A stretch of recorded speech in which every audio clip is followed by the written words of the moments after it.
this is Leeds Weekly with me, Anna Mitchell. Our top story this week, 2 murder inquiries are underway near Bradford after 3 bodies were found just a mile from each other. Liv Walker reports for Leeds Television. So this is New Lane. It's a quiet country road just outside the town of Tong. If you look behind me, that's Tong over there. It's about a mile away, and that's where the body of a man was found this Thursday morning.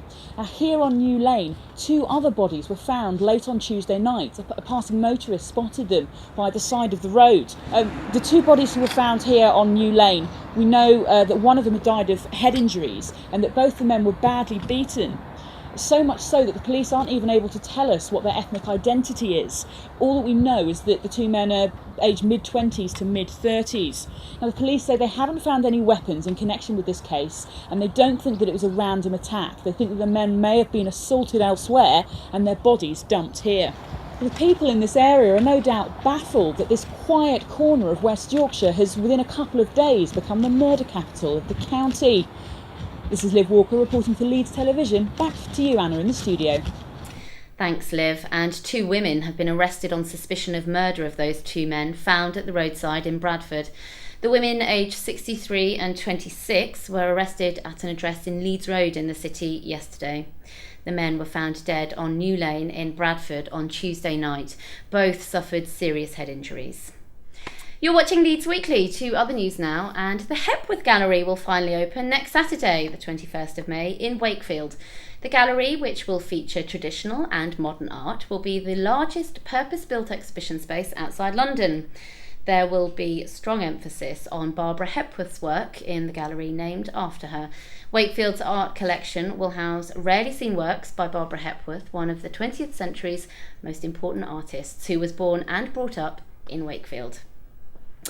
Well, if you survived Friday the 13th, you were lucky. This week, users of Twitter have potentially run out of their luck. After a list of philandering celebrities took out super injunctions to prevent newspapers revealing their identities, tweeters took to Twitter to openly name the naughty stars. And this has provoked a pretty fierce debate on whether Twitter should be bound by the same restrictions as the press. At the moment, policing potentially libelous tweets is more or less impossible, even though Twitter's rules clearly state that users are not allowed to use the service for any unlawful purposes. But the lawyers are adamant. They say tweeting or retweeting information which was protected by an injunction is in contempt of court and is actually breaking UK law. But Twitter users are up in arms as they feel their right to freedom of speech is being threatened. Drivers in Leeds will soon have a set of new roadside traffic information screens to hopefully improve their motoring experience. Leeds City Council is installing 11 new screens outside the ring road at various approaches into the city centre. The high-definition screens will warn drivers about any major incidents affecting traffic, give urgent traffic messages and forward notice of roadworks. A memorial to a 16-year-old girl from Leeds who died on a railway line while trying to rescue her dog will be unveiled this Sunday. A bust of Natasha Elliott's head and shoulders will be dedicated in her memory near the Central Methodist Church on Wesley Street, Morley. Natasha was hit by a train while trying to get her dog off the track near Morley Station in May 2010.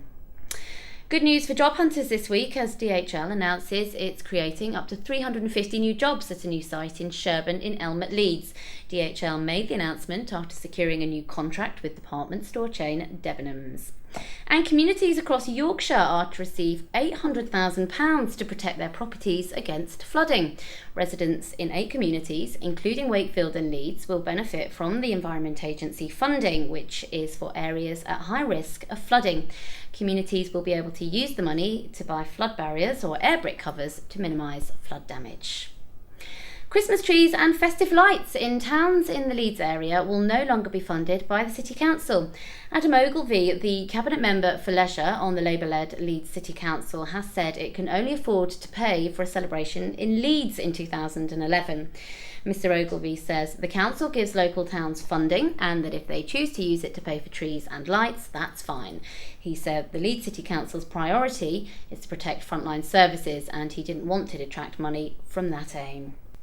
And finally, a clergyman from West Yorkshire has claimed a world speed record for a 3-wheeled hearse. Motorbike mad minister, the Reverend Ray Biddis from Halifax, drove his adapted Triumph Rocket 3 at just over 114 mph at Elvington Airfield near York. Mr. Biddis has spent 4 years developing his motorcycle hearse, which he said was much more than a simple motorbike and sidecar. Apparently, he says he wouldn't be seen dead in a sidecar. To sport now, and Leeds had a convincing win over the Catalan Dragons when they won 30 points to 6. Teenage forward Zach Hardacre bagged 2 tries, helping the Rhinos take their unbeaten run to 5 games. Yorkshire hold the advantage going into the final day of the Cricket County Championships after rain disrupted play at Headingley yesterday. Yorkshire were 62 for 3 going into the final day, giving them a lead of 185 over Hampshire, who made 232 in their first innings. And Leeds United club captain Richard Naylor will leave the club when his contract expires in June. The 34-year-old has made 76 appearances for the club and captained Leeds to promotion from League One in 2009-2010. That's all for this week. Check out the website for more news, www.leedstelevision.co.uk. Don't forget you can follow us on Twitter at Leeds Television and find us on Facebook. Just search for Leeds Television. Thanks for watching. I'll see you again next week for Leeds Weekly. I'm Anna Mitchell. Goodbye.